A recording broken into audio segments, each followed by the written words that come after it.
Praise the lord. దేవునికే మహిమ కలుగునుగాక. మీ అందరికీ యేసుక్రీస్తు ఘనమైన నామంలో నా హృదయపూర్వకమైన వందనములు తెలియచేయుచున్నాను. ప్రియమైన క్రీస్తు బిడలారా, ఈరోజు వాక్య ధ్యానాంశము యెహోవా సెలవిచ్చుచున్న మాట, లేదా ప్రభువు యెహోవా ఇలాగున సెలవిచ్చుచున్నారు. యెషయా గ్రంథము 28వ అధ్యాయము 16వ వచనం. ప్రభువగు యెహోవా ఇలాగున సెలవిచ్చుచున్నారు. ప్రార్థన చేసుకుందాం. మహాపరిశుద్ధుడవు గనుడవైన యేసయ్య, నీ పరిశుద్ధమైన బంగారు పాదములకు వందనములు, స్తోత్రములు. ప్రభువా, ఈరోజు నువ్వు మాట్లాడబోతున్న ప్రతి మాటను బట్టి, నువ్విచ్చిన వాక్యాన్ని బట్టి నేను స్తుతిస్తూ ఘనపరుస్తున్నాం. నీ వాక్యము ద్వారా వింటున్న మా అందరితో మాట్లాడి నీవే మహిమ, ఘనత, ప్రభావములు పొందుకునమని యేసయ్య పరిశుద్ధ నామాన్ని అడిగి ప్రార్థించుచున్నాను తండ్రి, ఆమేన్. ప్రియమైన దేవుని బిడలారా, ఈరోజు ఈ వాక్య ధ్యానాంశము ద్వారా పరిశుద్ధాత్మ దేవుడు మనందరితో మాట్లాడును గాక. ఈరోజు సృష్టికర్త, సర్వాధికారి, సర్వశక్తిమంతుడైనటువంటి సైన్యములకు అధిపత్యగు యెహోవా దేవాతి దేవుడు మన యేసుక్రీస్తు ప్రభువారు ప్రాఫిటికల్ మెసేజ్ ద్వారా మనందరితో మాట్లాడబోచుండగా శ్రద్ధగా దేవుని మాటలు ఆలకించుదాం. వింటున్నటువంటి నా ప్రియమైన దేవుని ప్రియులారా, ఈరోజు యెహోవా సెలవిచ్చుచున్న మాట, యెహోవా ఇలాగున సెలవిచ్చుచున్నాడు అని అంటే అర్థం ఏమిటి అనంటే, వింటున్నటువంటి నీ ఎడల దేవుని యొక్క చిత్తం, దేవుని యొక్క ఉద్దేశం ఏమై ఉన్నదో ఈ రోజున దేవాతి దేవుడే స్పష్టంగా నీతో, నాతో, మనతో సెలవీయబోతున్నారు. ఈ రోజున వింటున్నటువంటి నీ పట్ల దేవుని చిత్తం ఏమై ఉన్నదో తెలియచేసేటువంటి, నిన్ను ఉజ్జీవింపచేసేటువంటి, నీ భవిష్యత్తు ఏమై ఉన్నదో, నీవు ఈ లోకంలో జన్మించడానికి గల ఉద్దేశం ఏమై ఉన్నదో ఈ రోజున దేవుడే స్పష్టంగా మాట్లాడబోచున్నటువంటి మాటలు. అందుకనే యెహోవా సెలవిచ్చుచున్న మాట ఇది. దేవుడు సెలవిచ్చుచున్న మాట. ఈ రోజున 5 రకాలైనటువంటి మాటల ద్వారా దేవాతి దేవుడు ఈ 5 మాటలను మన జీవిత యొక్క రహస్యాలను, మర్మాలను గురించి బయలుపరుస్తూ మాట్లాడబోతున్నారు. ఈ 5 రకాలైనటువంటి మాటలలో ఏది నీ పట్ల దేవుని చిత్తమై ఉన్నదో ఖచ్చితంగా నీవు నేను గ్రహించినట్లయితే, ఈ మాటలను విశ్వసించి లోబడినట్లయితే ఖచ్చితంగా నీవు ఈ లోకంలో జీవించడానికి, జన్మించడానికి దేవుని యొక్క సంకల్పం ఏమిటో స్పష్టంగా నువ్వు గ్రహించినటువంటి వారవుగా ఉంటారని నేను దేవుని పేరట మనవి చేస్తున్నాను. నా ప్రియమైనటువంటి దేవుని బిడలారా, ఇక్కడ ప్రభువు యెహోవా సెలవిచ్చుచున్న మాట, దేవుడే స్వయంగా మీతో మాట్లాడాలని దేవుడి రోజున తలస్తూ ఉన్నారు. నా ఉద్దేశాన్ని మీకు బయలుపరుస్తాను, వినండి అంటూ దేవుడు మాట్లాడుతున్నారు. అయితే ఆయన సెలవిచ్చుచున్నటువంటి మాటలు ఆ 5 ఏమిటి అని అంటే, ఒకటి, నా యొద్దకు వస్తే నేను నిన్ను పరిశుద్ధునిగా మార్చుతాను. హల్లెలూయా. నా యొద్దకు నీవు వస్తే నిన్ను పరిశుద్ధపరచి పరిశుద్ధునిగా మార్చుతాను. 2, నాకు ప్రార్థిస్తే లేదా నాతో సహవాసం చేస్తే నీకు నీ పుట్టుకకు, నీ భవిష్యత్తుకు, ఇంకా జరగబో సంగతుల గురించిన మర్మాలను నీకు బయలుపరుస్తాను. 3వది, నీ జీవితాన్ని నాకు సమర్పిస్తే నా అధికారాన్ని నీకు ఇస్తాను. 4, నా యందు విశ్వాసం ఉంచితే సమస్తాన్ని నీ ద్వారా సాధ్యపరుస్తాను. 5, నాకు లోబడితే నిన్ను ఒక సైన్యంగా లేదా నీవు ఒక సైన్యాన్ని సిద్ధపరిచేటువంటి నాయకురాలిలా నాయకత్వాన్ని, అధికారాన్ని ఇచ్చి వాడుకుంటాను. హల్లెలూయా. దేవునికే మహిమ కలుగునుగాక. ఈ 5 రకాలుగా దేవుడి రోజున ఈ మాటల ద్వారా దేవుడు తన చిత్తాన్ని బయలుపరచబోతున్నారు. నా ప్రియమైనటువంటి దేవుని బిడ్డలారా, 1, నీవు నా యొద్దకు వస్తే నేను నిన్ను పరిశుద్ధునిగా మార్చుతాను అని ప్రభువు యెహోవా సెలవిచ్చుచున్నారు.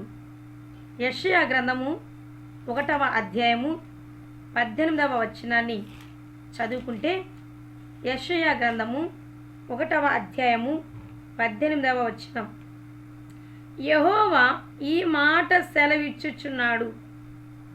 యెహోవా ఈ మాట సెలవిచ్చుచున్నాడు, రండి మన వివాదము తీర్చుకొందము. మీ పాపములు రక్తము వలె ఎర్రనివైనను అవి హిమము వలె తెల్లబడును.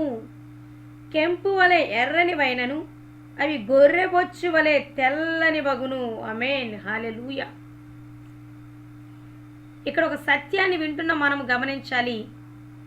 ఇక్కడ యెహోవా సెలవిచ్చుచున్న మాటలు బైబిల్లో, జీవగ్రంథంలో ఆయన భక్తులతో డైరెక్ట్గా, ప్రత్యక్షంగా దేవాతి దేవుడే కొన్ని మాటలు సెలవిస్తూ మాట్లాడారు. అలాగే దేవాతి దేవుడే తన ప్రవక్తల ద్వారా, తన భక్తుల ద్వారా, తన ప్రజలతో కొన్ని మాటలు సెలవిచ్చినట్లుగా మనం చూస్తాం. ఈ రోజున ఇక్కడ దేవాతి దేవుడు సర్వాధికారి యెషయా ప్రవక్త ద్వారా సెలవిచ్చిన మాట, ఇక్కడ మనందరితో సృష్టికర్త సెలవిచ్చుచున్నటువంటి మాట ఏమిటి అనంటే, మీరు నా యొద్దకు తిరిగి వస్తే, మీరు నా యొద్దకు వస్తే నేను మిమ్మల్ని పరిశుద్ధపరిచి పరిశుద్ధునిగా మార్చుతాను అని అంటున్నారు.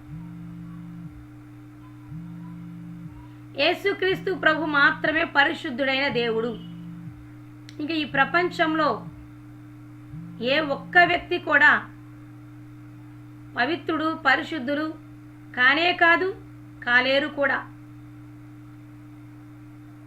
అంటే ఈ భూప్రపంచంలో జీవించుచున్నటువంటి, ఇప్పటి వరకు పుట్టిన వాళ్ళు, ఇక ముందు పుట్టబోతున్నటువంటి ప్రతి ఒక్కరు కూడా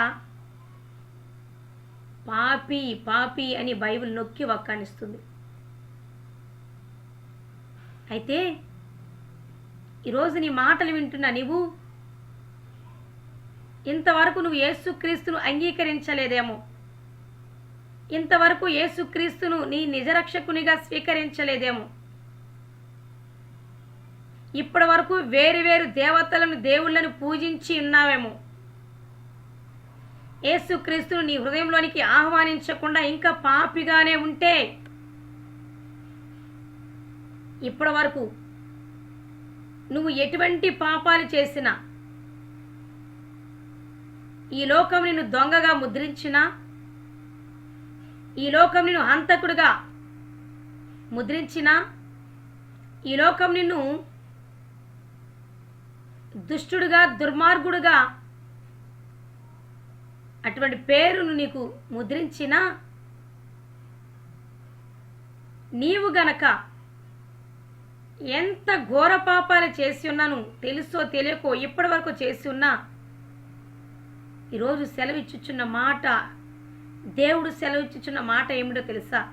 ఇకనైనా, ఇప్పుడైనా,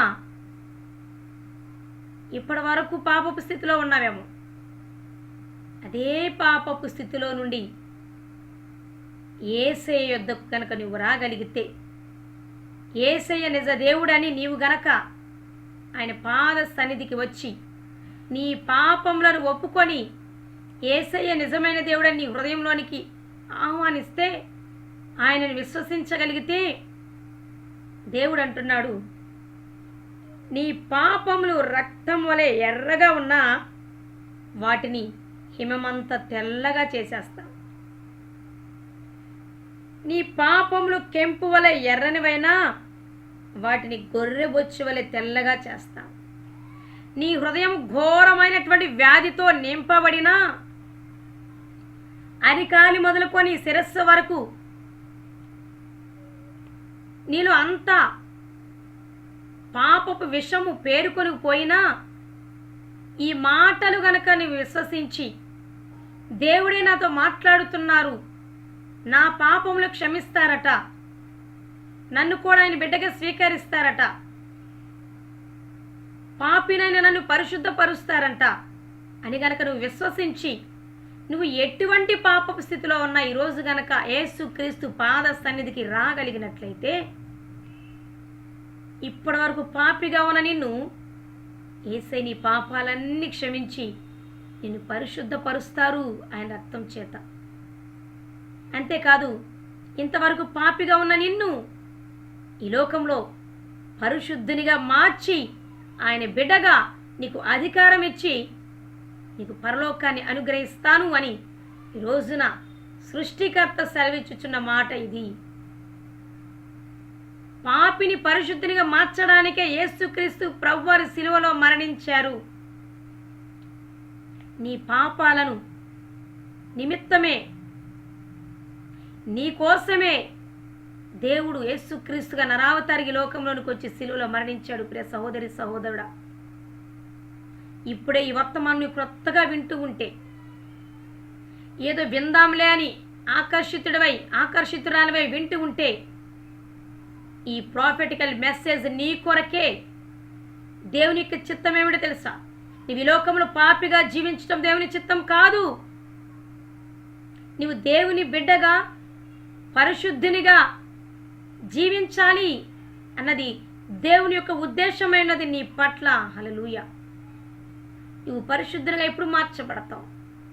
యేసుక్రీస్తు నీ హృదయంలోనికి ఆహ్వానించి నీ పాపములన్నీ ఒప్పుకొని క్రీస్తు రక్తములో నీ పాపములన్నీ కడుగుకుంటే, నీటి బాప్తిసం పొందితే, దేవుడు తన ఆత్మతో నిన్ను అభిషేకించి నీ పాపములన్నిటినీ తన రక్తంతో కడిగి నీ హృదయాన్ని శుభ్రం చేసి నిన్ను పవిత్రపరిచి పరిశుద్ధునిగా మార్చడానికి దేవుడు మాట్లాడుతున్నారు.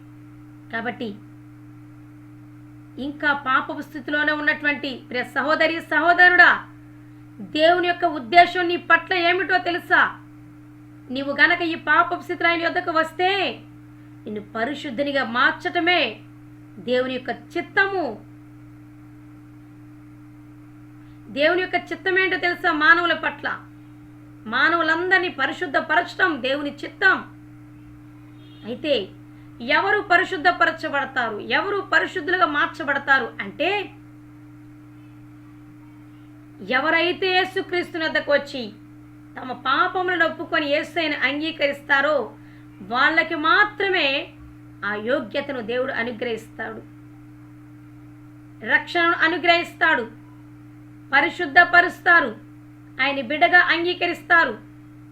పరలోక రాజ్యంలో నీకు స్థిర నివాసాన్ని ఏర్పాటు చేస్తాడు. నా ప్రియమైనటువంటి సహోదరి సహోదరుడా, బైబిల్లో మనం చూసినట్లయితే యోహాను సువార్త 6వ అధ్యాయం 37వ వచనంలో రాయబడి ఉంటుంది, నా యొద్దకు వచ్చి వారిని నేనెంత మాత్రము త్రోసివేయను,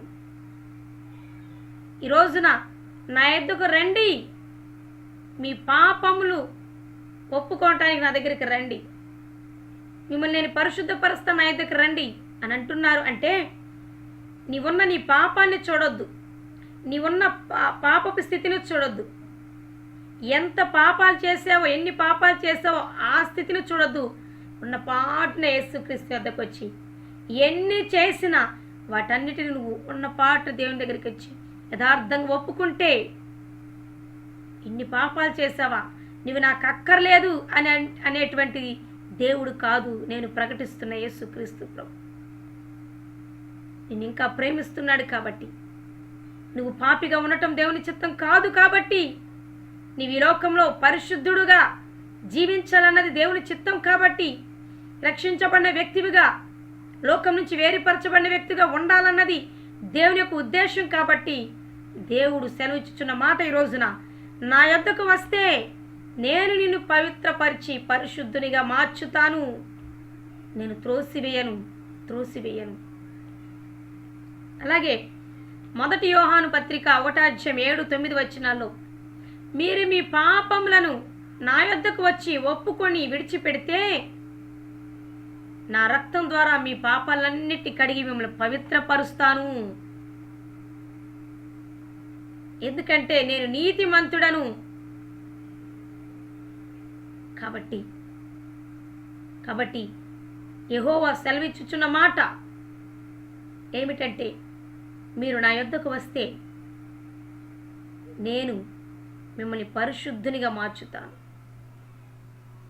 బైబిల్లో మనం చూసినట్లయితే నా ప్రియమైనటువంటి దేవుని బిడ్డలారా, పాపాత్మురాలైన స్త్రీని గురించి రాయబడి ఉంటుంది క్రొత్త నిబంధన సువార్తలో. ఆ పాపాత్మురాలైన స్త్రీ ఎందుకు పేరు పెట్టబడింది అని అంటే, పాపాత్మురాలైన స్త్రీ అని ఎవరు పేరు పెట్టారు, ఆ బిరుదు ఇచ్చింది ఎవరు? లోకంలో ఉన్న ప్రజలు. ఎందుకంటే ఆమె పాపాలు చేస్తూ బ్రతుకుతుంది కాబట్టి, ఆమె ఘోరమైన తప్పిదాలు ప్రజల ముందర చేస్తుంది కాబట్టి, ఆమె పాపాలు చేయటం జనులందరూ చూశారు కాబట్టి, ఆ జనాంగమే ఆమెకు పాపాత్మురాలైన స్త్రీ అని బిరుదునిచ్చేశారు. ఈ పాపాత్మురాలైన స్త్రీకి లోకమిచ్చిన బిరుదు పాపాత్మురాలైన స్త్రీ. అయితే లోకం అటువంటి ముద్ర వేసిన ఒక రోజున ఆమె యేసయ్య వద్దకు వచ్చింది. యేసయ్య వద్దకు ఉన్న పాటన వచ్చింది. యేసయ్య వద్దకు పాపాత్మురాలైన స్త్రీ వచ్చినప్పుడు, ఇన్ని పాపాలు చేసావు, లోకమంతా నిన్ను పాపాత్మురాలు అంటుంది, నువ్వు నాకు అవసరం లేదు వెళ్ళు అని దేవుడు త్రోసివేయలేదు. కానీ ఆ పాపాత్మురాలైన స్త్రీని యేసయ్య స్వీకరించారు. ఆమె కన్నీటితో ఆమె పాపాలన్నీ ఒప్పుకున్నది యథార్థంగా. దేవుడు ఆమెను స్వీకరించారు. ఆమె పాపాలన్నిటినీ కూడా యేసయ్య తాను మన పాపాల నిమిత్తం శిలువలో కాచిన ఆ రక్తము ద్వారా పాపాత్మురాలైన స్త్రీని పరిశుద్ధపరిచారు. లోకం ఇచ్చినటువంటి ముద్రేమో కానీ అది దేవుడిచ్చినటువంటి బిరుదు, దేవుడిచ్చిన అర్హత ఏమిటో తెలుసా? ఈ పాపాత్మురాలు అని చెప్పబడుతున్న స్త్రీ దేవుని యొద్దకు వచ్చినాక ఆమెకు దేవుడిచ్చినటువంటి పేరేమిటో తెలుసా? పరిశుద్ధురాలైన స్త్రీ, పరిశుద్ధురాలు, పవిత్రురాలు, దేవుని బిడ్డ అనేది సమాజానికి తెలియచేసేలా దేవాతి దేవుడు ఆమె చేసిన పాపాలను క్షమించి ఆమెను పరిశుద్ధపరిచి పరిశుద్ధునిగా చేశారు. ఆమె యేసయ్య వద్దకు వచ్చింది కాబట్టే దేవుడు ఆమెను పరిశుద్ధపరిచారు. అలాగే పొట్టి జక్కయ్యని జ్ఞాపకం చేసుకుంటే, సుంకపు గుత్తదారుడు వడ్డీలు వసూలు చేసుకొని అందరి దగ్గర మోసపూరితంగా డబ్బును లాగుకొని సంపాదించుకొని ఆస్తులు కూడబెట్టుకున్నటువంటి వ్యక్తి ఈ పొట్టి జక్కయ్య. మోసగాడు, లంచగొండి, ఘోరమైన పాపి, ధనాపేక్ష కలిగినటువంటి వ్యక్తి. అయితే ఒక రోజున యేసయ్య కావాలి అని యేసయ్య వద్దకు వెళ్ళినప్పుడు, యేసయ్య మోసగాడు, లంచగొండి, ధనాపేక్ష కలిగినటువంటి ఘోరమైన పాపి అయినటువంటి జక్కయ్యను కూడా తాను చేసిన పాపాలన్నీ యేసే క్షమించాడు. యేసే తన బిడ్డగా పొట్టి జక్కయ్యను స్వీకరించి అబ్రహాము సంతానంలో ఒకనిగా, పరిశుద్ధునిగా దేవుడు పొట్టి జక్కయ్యను మార్చివేశాడు. పొట్టి జక్కయ్య కూడా యేసయ్య యొద్దకు వెళ్ళాడు. వెళ్ళినందువలననే యేసయ్య పొట్టి జక్కయ్యను కూడా క్షమించి పరిశుద్ధపరిచాడు, రక్షణ ఇచ్చాడు. నా ప్రియమైన దేవుని బిడలారా, అలాగే ఆత్మీయులు అని చెప్పుకుంటూ, దేవుని సన్నిధికి వెళ్తున్నామని చెప్పుకుంటూ, రక్షించబడ్డామని చెప్పుకుంటూ ఇంకా పాపాలు చేస్తూ పాపపు స్థితిలో ఉన్నావేమో, దేవునికి వ్యతిరేకమైన మార్గంలో వెళుతున్నావేమో, దేవుని చిత్తానికి వ్యతిరేకమైన మార్గంలో వెళ్తున్నావేమో, దేవుని ఆజ్ఞలను అనుసరించుకుని నీ ఇష్టానుసారంగా జీవిస్తున్నావేమో, ఏ పాపపు జీవితంలో నువ్వు చిక్కుకొని పోయావో, రక్షించబడి కూడా నీతో కూడా నా దేవుడు మాట్లాడుచున్నారు. నీతో కూడా నా దేవుడు సెలవిచ్చుచున్నమాట. ఇప్పుడైనా నా యొద్దకు నీవు వస్తే, నీ తప్పు తెలుసుకుని నా తట్టు తిరిగి నా యొద్దకు వస్తే, రక్షించబడి పాపం చేస్తున్నా కూడా ఇప్పుడు నీ తప్పు తెలుసుకుని నా యొద్దకు వస్తే మరలా నేను నిన్ను పరిశుద్ధపరుస్తాను అంటున్నాడు. బైబిల్లో దావీదు భక్తుడు రక్షించబడిన వ్యక్తి, అభిషేకించబడిన వ్యక్తి. అయితే దేవునికి అసహ్యాన్ని కలిగ చేసే వ్యభిచారం అనేటువంటి తప్పు చేశాడు, పాపము చేసేశాడు. అయితే దేవుడు తనని గద్దించినప్పుడు దావీదు దేవుని యొద్దకు వెళ్ళాడు. తాను చేసిన పాపాన్ని యథార్థంగా ఒప్పుకున్నాడు. వెంటనే దేవుడు కూడా దావీదు యొక్క పాపాన్ని క్షమించి దావీదును మరలా పరిశుద్ధపరిచి తన ఆత్మచేత అభిషేకించాడు. హల్లెలూయా.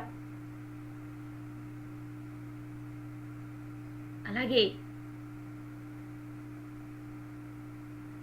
బైబిల్లో తప్పిపోయిన కుమారుని గురించి మనం జ్ఞాపకం చేసుకుంటే, పుట్టిన దగ్గర నుంచి తండ్రితో సంబంధం కలిగి ఉండి అన్ని విషయాల్లో దర్జాగా ఉన్నటువంటి చిన్న కుమారుడు ఒక రోజున తండ్రిని కాదని ఆస్తిని సగభాగం తీసుకొని వెళ్ళిపోయి వేశ్యలతో తాగుతూ తిరుగుతూ పాపాలు చేస్తూ జీవించాడు. కొంతకాలం గడిచాక తన తప్పు తాను తెలుసుకున్నాడు. తనకు బుద్ధి వచ్చాక తన పాపాలు తను ఒప్పుకోవడానికి తండ్రి యొద్దకు వెళ్ళాడు. తండ్రి యొద్దకు తప్పిపోయిన కుమారుడే వెళ్ళాడు. తండ్రి వెళ్ళలా, తండ్రి ఎదురు చూస్తున్నాడంతే. తప్పిపోయిన కుమారుడు తన పాపపు స్థితిని తెలుసుకొని తండ్రి యొద్దకు పరిగెత్తాడు. అప్పుడు తండ్రి కూడా, నా ఆస్తంతా పాడు చేసావు, నువ్వు భ్రష్టుడు అని త్రోసివేయలేదు. తప్పిపోయిన కుమారుడు తండ్రి యొద్దకు తిరిగి రాగానే తండ్రి కూడా అమాంతంగా తన కౌగిల్లోనికి చేర్చుకొని అంతకు ముందు కంటే ఎక్కువగా ప్రేమించి తన సమస్తాన్ని అనుగ్రహించినట్లుగా చూస్తాం. ఆత్మీయులారా, ఏ విషయంలోనూ మీరు దేవునికి దుఃఖాన్ని కలిగి చేసే పాపంలో చిక్కుకొని పోయారో, ఇక పాపం చేసేసాను, ఇంకా నాకు దేవుని సన్నిధి నిలబట్టడానికి అర్హురాలు కాదు, అర్హుడిని కాదని చింతిస్తూ కూర్చున్నావో, దేవుడు సెలవిచ్చుచున్న మాట, నీవిప్పుడు నా యొద్దకు వచ్చినా నేను నిన్ను స్వీకరిస్తాను. ఇంకా నేను నిన్ను ప్రేమిస్తున్నాను, నువ్వు వస్తావని నేను ఎదురు చూస్తున్నానని ఈ మాటలు వింటూ ఆత్మీయురాలను ఆత్మీయుడని చెప్పుకుంటూ పాపం చేస్తున్న నీతో దేవుడు మాట్లాడుతున్నాడు, నీతో సెలవిస్తున్న మాట, నా యొద్దకు రా, నేను నిన్ను పరిశుద్ధపరుస్తాను మరలా. అలాగే యెహోవా సెలవిచ్చుచున్న రెండవ మాట, దేవుని యొక్క చిత్తము నీ పట్ల ఏమిటో తెలుసా? నాకు మొరపెట్టుము, నేను నీకు మర్మాలను బయలుపరుస్తాను. హల్లెలూయా. దేవుడు ఎప్పుడైనా ఒక ఆశీర్వాదాన్ని మనకు అనుగ్రహించే ముందు ఒక కండిషన్ని మన ముందుకు ఉంచుతారు. దేవుడు మనకు ఒక ఆశీర్వాదాన్ని ఇచ్చే ముందు ఒక ఆజ్ఞని పాటించమని మనకు సెలవిస్తారు. దేవుని ఆజ్ఞలు భారమైనవి కావు అని 1 యోహాను పత్రికలో స్పష్టంగా రాయబడి ఉన్నది. దేవుడు ఒక కండిషన్ పెట్టాడు అంటే అది నీకు నాకు క్షేమం అయితేనే దాన్ని మన ముందు ఉంచుతారు. కండిషన్స్ లేకుండా ఆశీర్వాదాలు లేవు. ఆజ్ఞల మార్గాన నడవకుండా ఆశీర్వాదాలు రావు. దేవుని యొద్ద నుండి నువ్వు ఆశీర్వాదం పొందుకోవాలంటే, దేవుని యొద్ద నుండి నువ్వు దేనినైనా పొందుకోవాలంటే దానికి ముందు అనుసరించాల్సిన ఆజ్ఞ ఒకటి ఉంటుంది.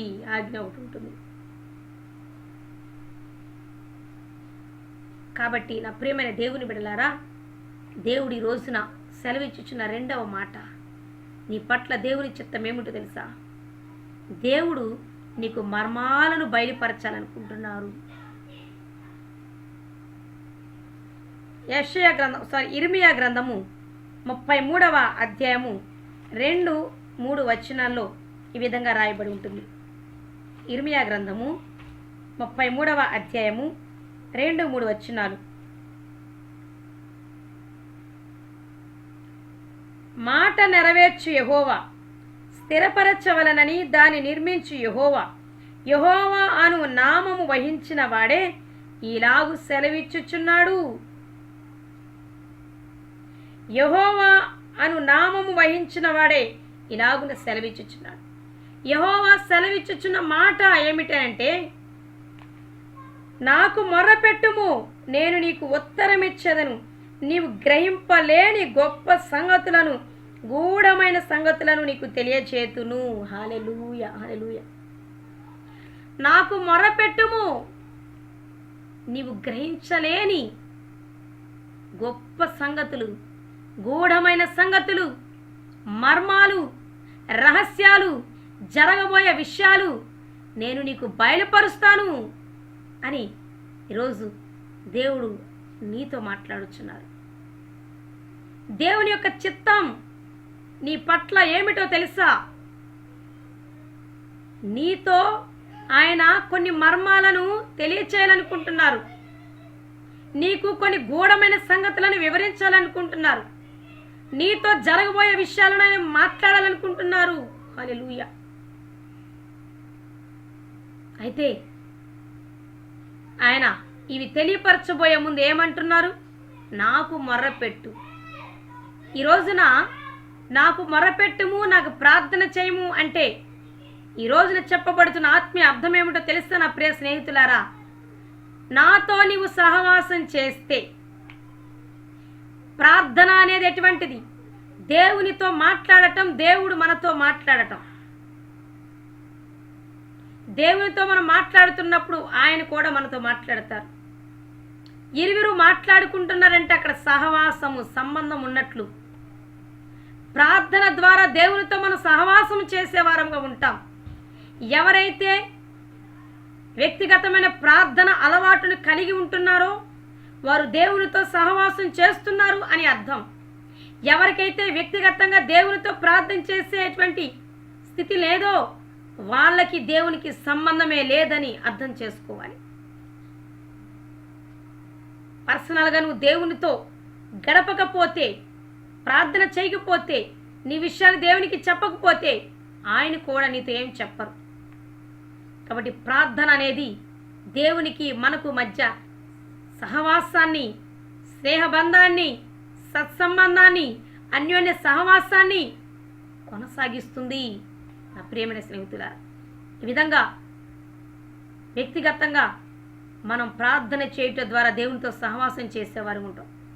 ఆ రీతిగా దేవునితో గనక మనం స్నేహం చేసేవారు ఉంటే, దేవునితో గనక నువ్వు సహవాసాన్ని కొనసాగిస్తే, దేవుణ్ణి గనక నువ్వు ప్రేమిస్తూ దేవుణ్ణే హత్తుకొనగలిగినట్లయితేనట దేవుడు నీకు మర్మాలను, రహస్యాలను, గూఢమైన సంగతులను, గొప్ప గొప్ప సంగతులను, జరగబోయే విషయాలను నీకు బయలుపరచాలని దేవుడు ఆశపడుతున్నాడు. ఇదే నీ పట్ల దేవుడు కలిగి ఉన్న ఉద్దేశం. ఆయన నీకు కొన్ని మర్మాలను బయలుపరచాలనుకుంటున్నారు. అయితే నువ్వు ఆయనతో సహవాసం చేస్తేనే. ఇప్పటి వరకు అటువంటి సహవాసం నువ్వు చేయలేకపోయావేమో, అటువంటి అనుబంధం దేవునితో నీకు లేదేమో. అయితే ఈరోజు సెలవిచ్చుచున్నారు దేవుడు, ఈ రోజు నుండైనా దేవునితో నువ్వు సహవాసం చేస్తే దేవుడు ఏవేవో నీకు మర్మాలను, రహస్యాలను, గూఢమైన సంగతులను నీకు తెలియపరచాలనుకుంటున్నారు.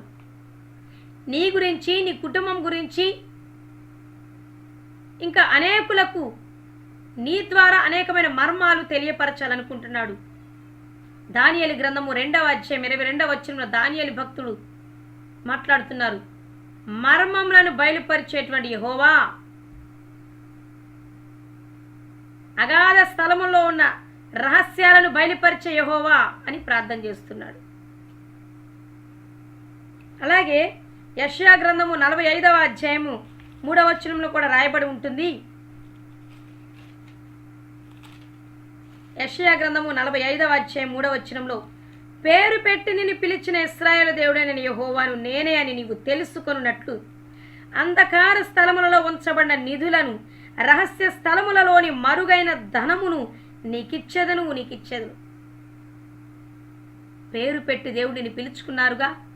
అయితే ఆ పేరు పెట్టి ఎందుకు పిలిచారో దేవుని మర్మాన్ని ఎరుగకుండా ఇంకా ఎంతకాలం గుడ్డితనంలో ఉంటావు? ఎంతకాలం నీ స్వనీతి మీద ఆధారపడుతూ, స్వబుద్ధి మీద ఆధారపడుతూ, సొంత పనులనే కొనసాగిస్తూ, దేవుని చిత్తాన్ని గ్రహించలేక, దేవుడు నీకు చెప్పాలనుకున్న మర్మాలు నీకు బయలుపరచబడలేక నీ స్వచిత్తాన్ని ఆధారం చేసుకొని బ్రతుకుతున్నావు.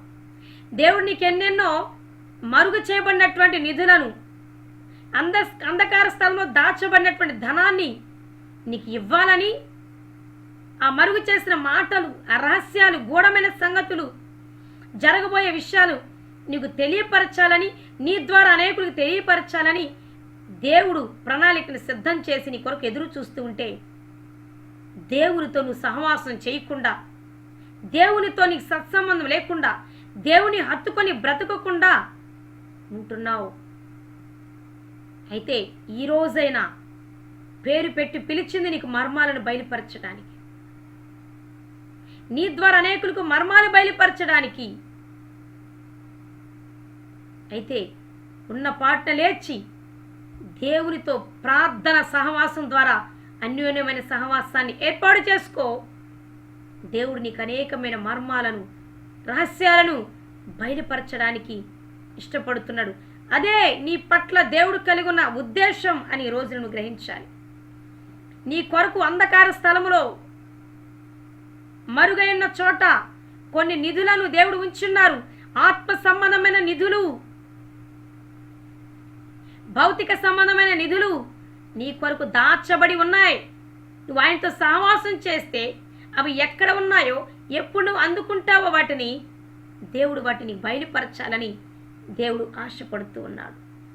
అది ఎప్పుడు జరుగుతుంది అంటే దేవునితో నీవు సత్సంబంధాన్ని కొనసాగించగలిగితేనే, దేవునికి నువ్వు ప్రార్థన చేస్తేనే, దేవా నాకు ఈ విషయంలో తెలియపరచు, ఈ మర్మాన్ని బయలుపరచని నువ్వు దేవుని సన్నిధికి వెళ్ళి ప్రార్థన చేస్తే, నువ్వు మొర్ర పెడితే ఆయన నీకు ఉత్తరం ఇచ్చి, ఇదిగో నువ్వింతవరకు గ్రహించుకోలేని, ఇంతవరకు అర్థం చేసుకోలేని, ఇంతవరకు చూడలేని దృశ్యాలు, చూడలేని మర్మాలు, గ్రహించలేని మర్మాలు నీకు బయలుపరచాలన్నది దేవుని యొక్క ఉద్దేశం. నా ప్రియ సహోదరి సహోదరుడా, దేవునితో స్నేహం చేసేవారికే ఆయన తన మర్మాలను బయలుపరుస్తారు. ఎవరికి పడితే వాళ్ళకి దేవుడు మర్మాలను బయలుపరచారు. నీ భక్తిని బట్టి కాదు, నీ విశ్వాసాన్ని బట్టి కాదు, సృష్టికర్తతో నువ్వు సహవాసం చేస్తే యథార్థంగా ఆ సహవాసాన్ని బట్టి దేవుడు నీకు మర్మాలను బయలుపరుస్తాడు. కీడుకు సంబంధించిన మర్మాలు, నష్టాలకు సంబంధించిన మర్మాలు, మేలుకరమైన మర్మాలు కూడా దేవుడు నీకు బయలుపరుస్తాడు. ముందుగానే నువ్వు సిద్ధపడడానికి దేవుడు ముందుగానే ఏం జరగబోతుందో నీకు తెలియపరుస్తాడు. కీడైతే కీడు నుండి తప్పిస్తారు, మేలైతే ఆ మేలుకరమైన మార్గంలో నడిపిస్తారు. బైబిల్లో చూసినట్లయితే అబ్రహాము దేవునితో సహవాసం చేశాడు. అబ్రహాము దేవునికి స్నేహితుడయ్యాడు. అందుకని దేవుడు అంటాడు, నా స్నేహితుడైన అబ్రహాముతో సొదొమ గొమొర్రాలను నాశనం చేసే విషయం నేను చెప్పకుండా ఎలా దాస్తాను? చెప్పేశాడు. అబ్రహామా, నేను ఈ సొదొమ గొమొర్రా అనే పట్టణాలను అగ్నితో కాల్చివేయబోతున్నానని ముందే చెప్పాడు. చెప్తేనే కదా తన బంధువు ఒకడు ఆ సొదొమ గొమొర్రాలో ఉన్నాడని అర్థమయ్యింది, అతన్ని కాపాడుకోనగలిగాడు. హల్లెలూయా. ఒకవేళ నీ కుటుంబంలో నీకు తెలిసిన వారిలో ఎవరికైనా అపాయం సంభవించబోతుంటే,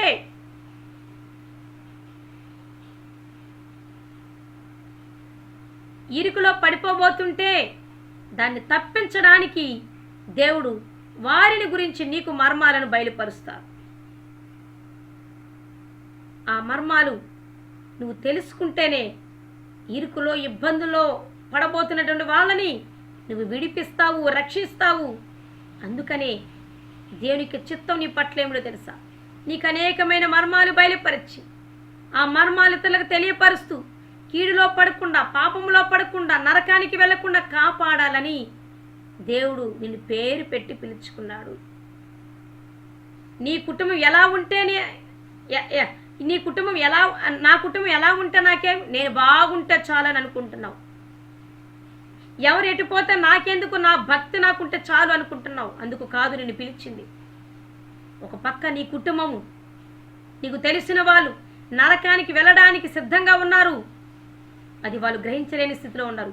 నీవు దేవునితో సహవాసం చేస్తే నీకు తెలియపరచబడిన మర్మాల ద్వారా వారిని ఎలా రక్షించుకోవాలో దేవుడు నీ ద్వారా ఆ కార్యం చేస్తాడు.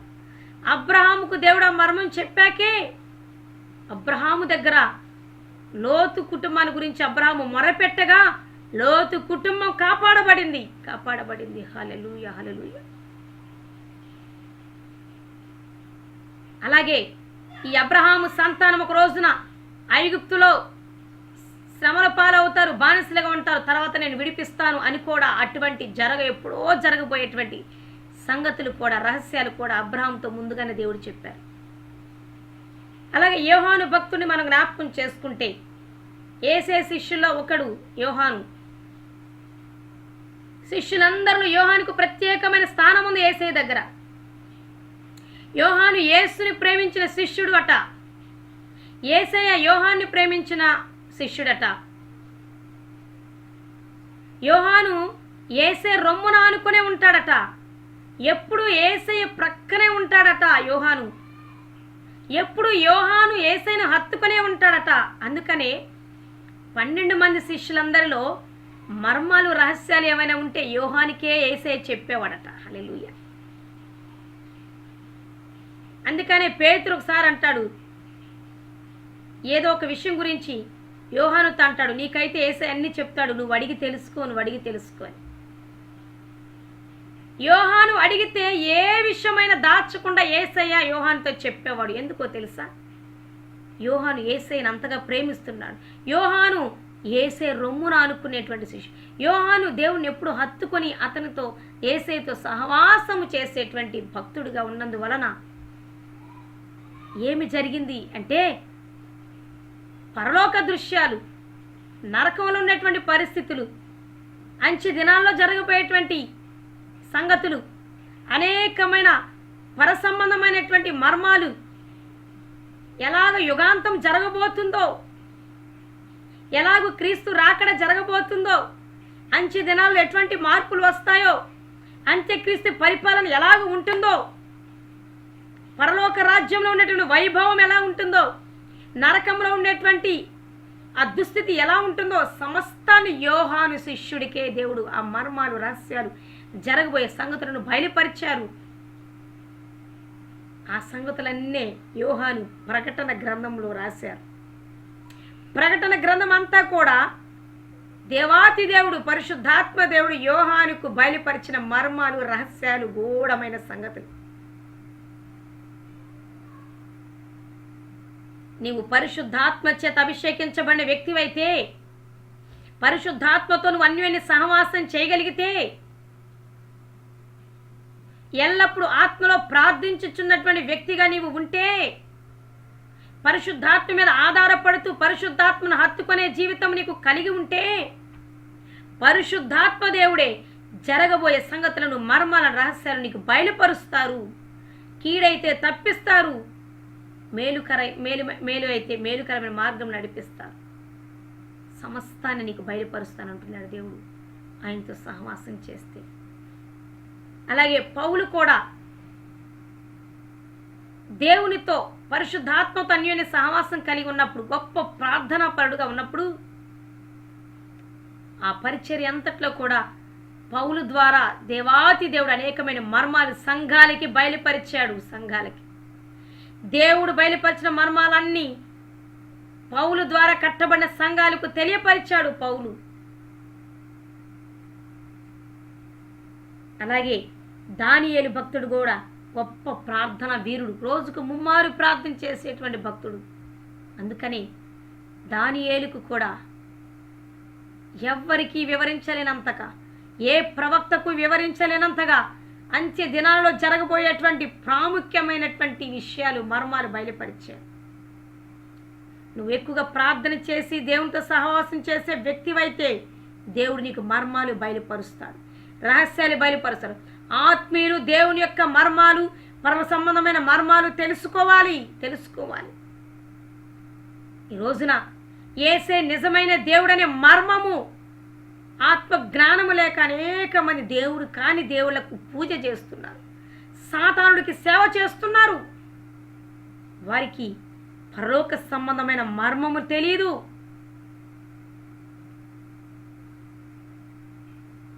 వాక్యం చాలా మందికి అర్థం కాదు. ఎందుకు? వాక్యంలో ఉన్న మర్మాలు అర్థం కావు. ఎందుకు? వారికి దేవునికి మధ్య సంబంధం లేదు కాబట్టి. నీకు వాక్యం అర్థం కావట్లేదన్నా, నీ జీవితం గురించి నీకు తెలియటం లేదు అనన్నా,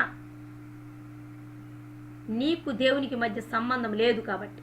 నీకు దేవునికి మధ్య సంబంధం ఉంటే నువ్వు ఎందుకు జన్మించావో, ఏమవ్వబోతున్నావో, నిన్ను ఎలా తయారు చేయబోతున్నాడో దేవుని సంకల్పం నీ పట్ల ఏమైనదో ఈ పాటికి నువ్వు తెలుసుకొని ఉండేటువంటి వారు.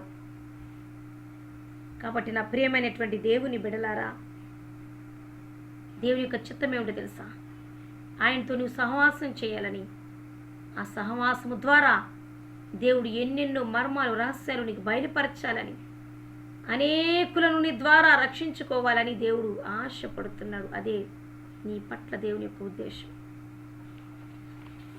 మూడవదిగా దేవుడు సెలవిచ్చుచున్న మాట, నీ పట్ల దేవుని ఉద్దేశం ఏమిటో తెలుసా? నీ జీవితాన్ని నాకు అప్పగిస్తే, నాకు అర్పిస్తే నా అధికారం నీకు ఇస్తాను అని యెహోవా సెలవిచ్చుచున్నాడు. ఇర్మియా గ్రంథము 1వ అధ్యాయము 9-10 వచనాలు చదువుకుంటే, ఇర్మియా గ్రంథము 1వ అధ్యాయము 9-10 వచనాల్లో ఈ విధంగా రాయబడి ఉంటుంది. అప్పుడు యెహోవా చేయి చాపి నా నోరు ముట్టి ఇలాగు సెలవిచ్చాను. యెహోవా సెలవిచ్చుచున్న మాట, ఇదిగో నేను నీ నోట నా మాటలు ఉంచి ఉన్నాను.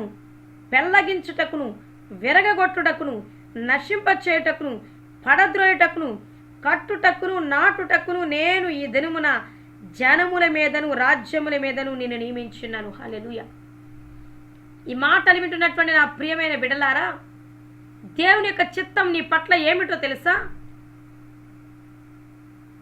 ఆయన అనుకుంటున్నారు, నీ జీవితాన్ని ఆయనకి సంపూర్ణంగా సమర్పించుకుంటే, దేవుని చిత్తానికి నువ్వు లోబడితేనట, దేవుని చిత్తానికి నువ్వు అప్పగించుకుంటే ఆయన అధికారాన్ని నీకిచ్చి వాడుకుంటానంటున్నాడు.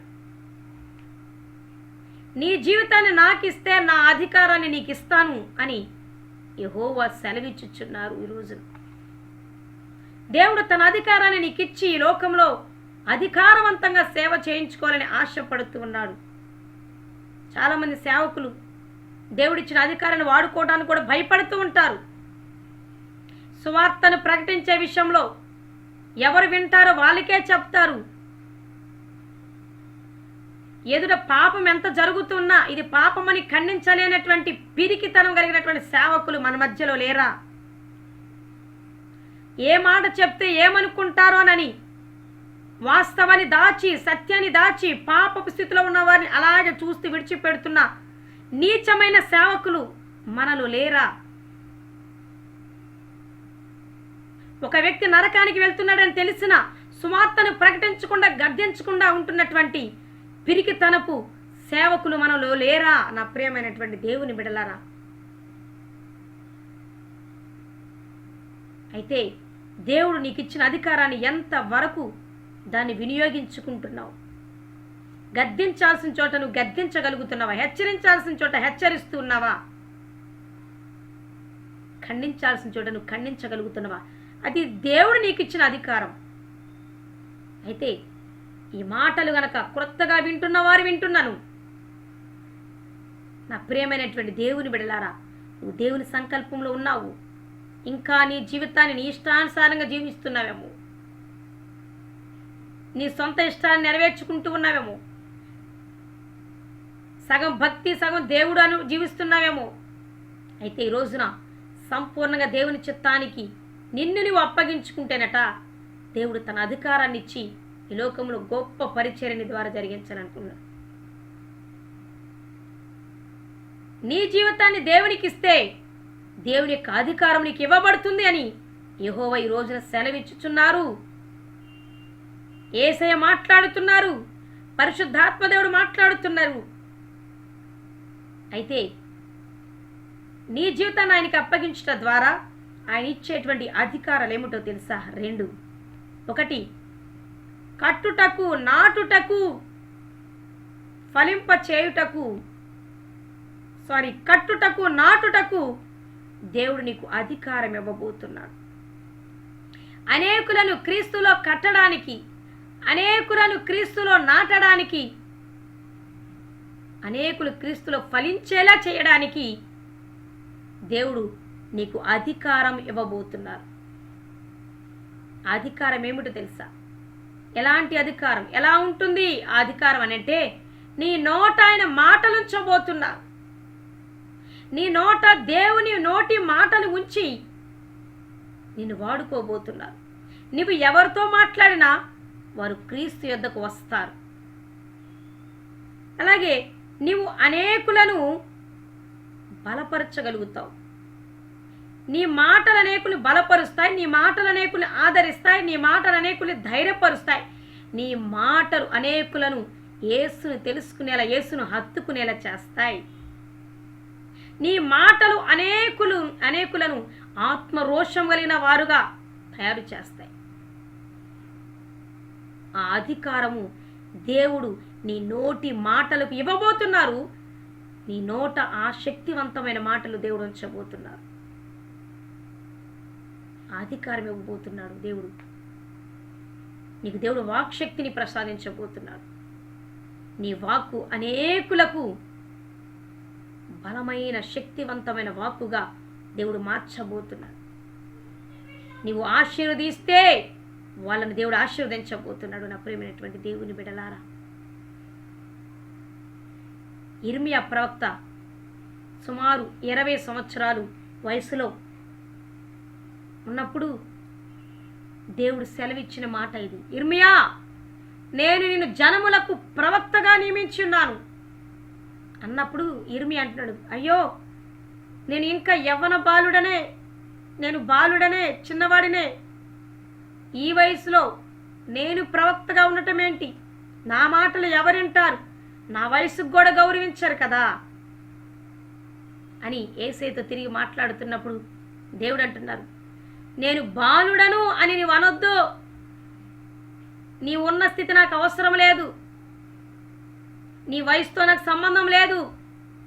నేను నిన్ను నువ్వు పుట్టక ముందే ప్రవక్తగా నియమించేశాను. ఈ మాటలు వింటున్నటువంటి యవ్వనుడా, యవనస్తుడా, నీ వయసుతో దేవునికి పని లేదు, నీ స్థితితో పని లేదు, నీ చదువు సంధ్యలతో పని లేదు, నువ్వు మొరటవాడువో చదువరువో దేవునికి అది అవసరం లేదు. నిన్ను దేవుడు తన సంకల్పం చొప్పున ప్రవక్తగా పిలుచుకున్నాడు. అనేక జనములకు దేవుడు నిన్ను ప్రవక్తగా నియమించున్నాడు. దూరాల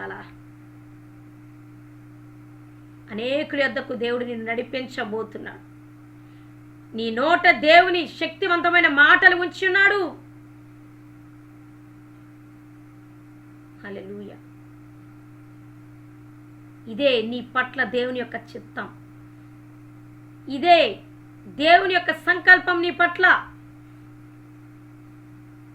నీ స్థితి ఏదైనా కావచ్చు, కానీ దేవుని సంకల్పంలో నువ్వు ఎంత ఉన్నతుడవో, ఎంత ఉన్నతురాలవో, ఎంత గొప్పవాడవో నువ్వు ఈ రోజున గుర్తించాలి.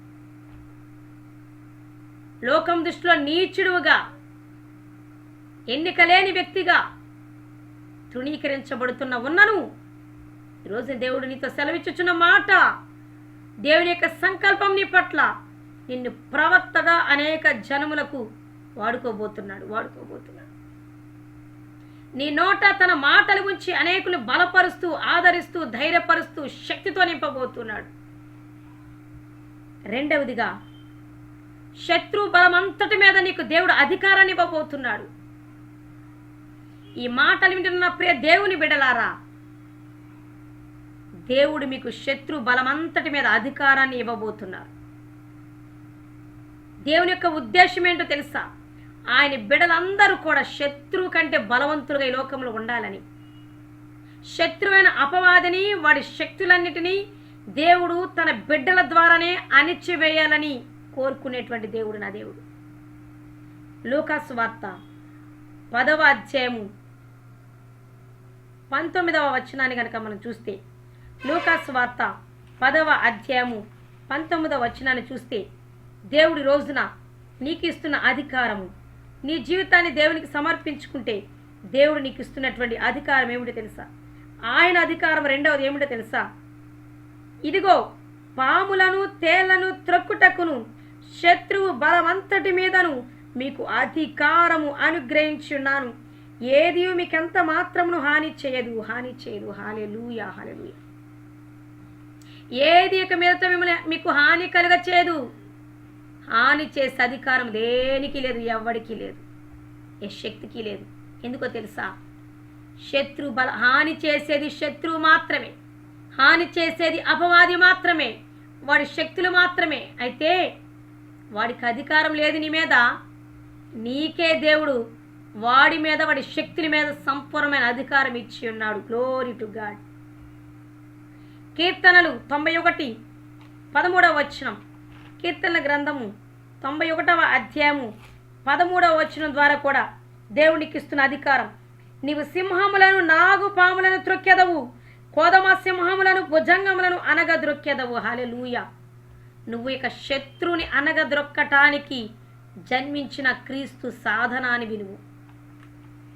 అనేకులను బంధించబడిన స్థితి నుండి, చెరపట్టబడిన స్థితిలో నుండి, సాతాను యొక్క చేతిలో నుండి విడిపించడానికి దేవుడు నిన్ను నియమించున్నాడు. సహోదరి, సహోదరుడా, దేవుడు నిన్ను ప్రవక్తగా నియమించున్నాడు. దేవుడే సెలవిచ్చుచున్న మాట, యెహోవా సెలవిచ్చుచున్న మాట, యెహోవా ప్రవచన వాక్కు, దేవుడే నిన్ను ప్రవక్తగా అనేక జనములకు నియమించున్నారు. క్రీస్తు వైపుకు అనేకులు నడిపించడానికి అధికారం ఇచ్చాడు నీ నోటికి, నీ నోటి మాటలకు. రెండవది, శత్రువు బలమంతటి మీద నీకు అధికారాన్ని ఇచ్చాడు. సాతాన్ని అనగద్రొక్కే సాధనము నువ్వు. సాతాన్ని ఓడించే సాధనమే నువ్వు. హల్లెలూయా. సాతాను క్రియలు లయపరిచేటువంటి శక్తివంతమైన దేవుని సాధనము నువ్వు. నీలో ఉన్న శక్తిని గ్రహించు. సాతానుని వణికించే సాధనము నీవు నిలబడిన చోట సాతాను వణకాల్సిందే. అంత శక్తివంతమైన సాధనము నీవు, అది గుర్తించు. ప్రతిదానికి నువ్వు భయపడుతున్నావు. దేవుడు నీకు ఇచ్చిన శక్తిని గుర్తించు. దేవుడు నీకు ఇచ్చిన ఆ దేవుడిని పట్ల కలిగిన సంకల్పాన్ని గుర్తించు. నువ్వు శత్రువుని గడగడలాడించేటువంటి దేవుని సేవకుడవు, సేవకురాలవు, శక్తివంతమైన సాధనానివి అన్న సత్యాన్ని ఈరోజు నువ్వు గ్రహించాలి.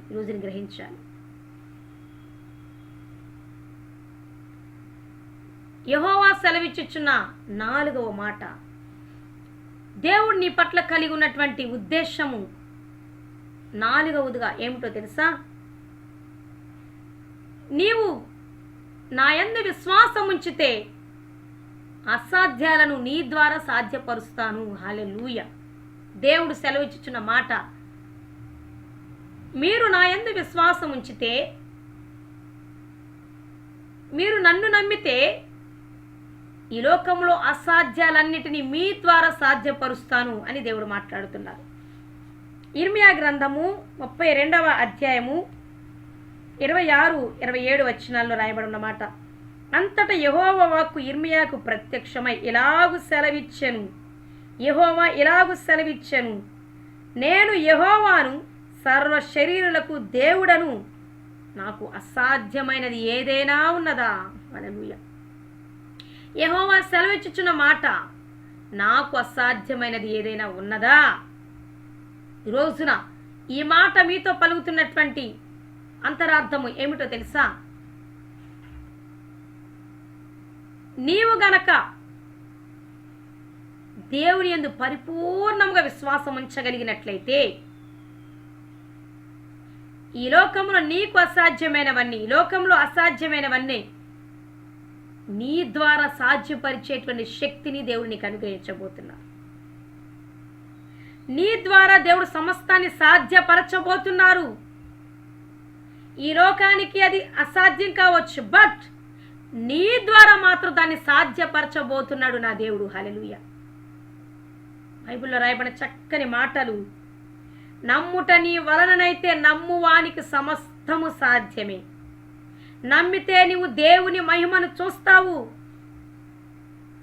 ఇంకా చెప్పాలంటే మనుషులకు ఇవి అసాధ్యములే, కానీ దేవునికి సమస్తము సాధ్యమే.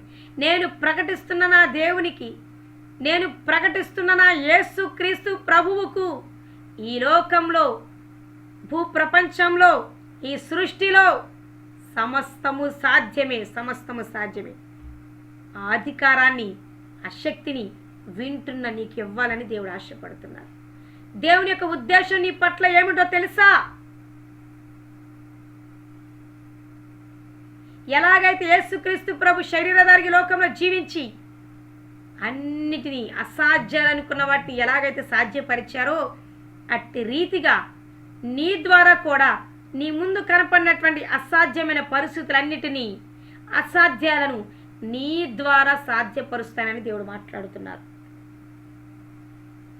ఆయన భక్తులందరినీ కనుక మనం జ్ఞాపకం చేసుకుంటే, ఆయన భక్తుల ద్వారా దేవుడు అసాధ్యాలన్నిటినీ సాధ్యపరిచి చూపించారు.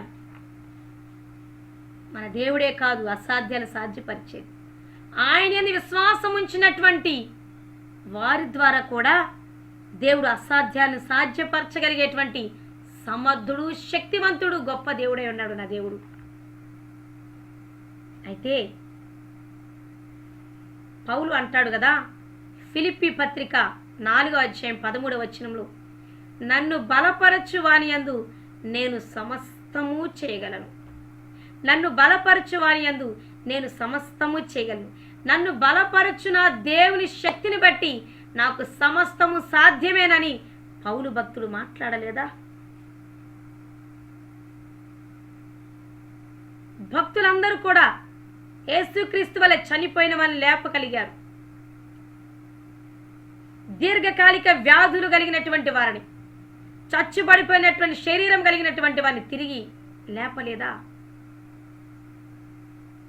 పుట్టుకతో కుంటివాడిగా ఉన్నటువంటి వ్యక్తిని, శృంగారమని దేవాలయం ఎదుట కూర్చున్నటువంటి ఆ వ్యక్తిని దేవుడు పేతురు, యోహానుల ద్వారా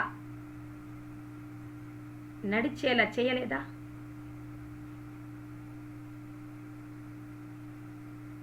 కాబట్టి నా ప్రియమైనటువంటి దేవుని బిడ్డలారా, నీ ద్వారా ఈ లోకంలో అసాధ్యాలన్నిటినీ సాధ్యపరిచేటువంటి బలమైన శక్తితో నేను నింపాలని దేవుడు ఆశపడుతున్నాడు. అందరికీ కొన్ని అసాధ్యాలు కావచ్చు, అయితే నీ ద్వారా మాత్రం, నీకు మాత్రం సమస్తము సాధ్యమే. నీకు మాత్రం సమస్తం సాధ్యమే. ఎప్పుడు నీవు దేవుని ఎడల నువ్వు చూపే విశ్వాసాన్ని బట్టి. నమ్ముట నీ వలనైతే నమ్మువానికి సమస్తము సాధ్యమే.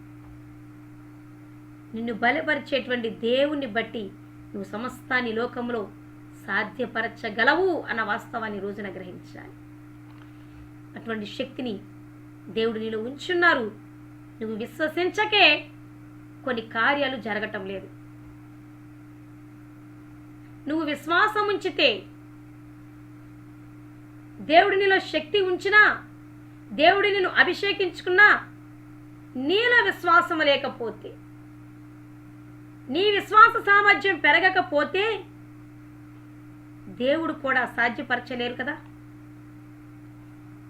పరిస్థితులను చూడొద్దు, నీలో ఉన్న దేవుని శక్తిని చూడు. దేవుని యొక్క చిత్తం నీ పట్ల ఏమై ఉన్నదో చూడు. ఇదే దేవుని యొక్క చిత్తం నీ పట్ల. నీ ద్వారా అసాధ్యాలను సాధ్యపరచాలనుకుంటున్నాడు. ఎప్పుడు నీవు పరిపూర్ణమైన విశ్వాసాన్ని దేవుని యందు కనపరచగలిగినట్లయితేనే. చివరిగా 5వదిగా యెహోవా సెలవిచ్చుచున్న మాట, నీవు నాకు లోబడితే నిన్ను ఒక సైన్యానికి అధిపతిగా చేస్తాను. నీవు నాకు లోబడితే నీవు ఒక సైన్యాన్ని సిద్ధపరిచేటువంటి నాయకత్వాన్ని నీకు అప్పగిస్తాను అని అంటున్నారు. దేవునికి మహిమ కలుగును గాక.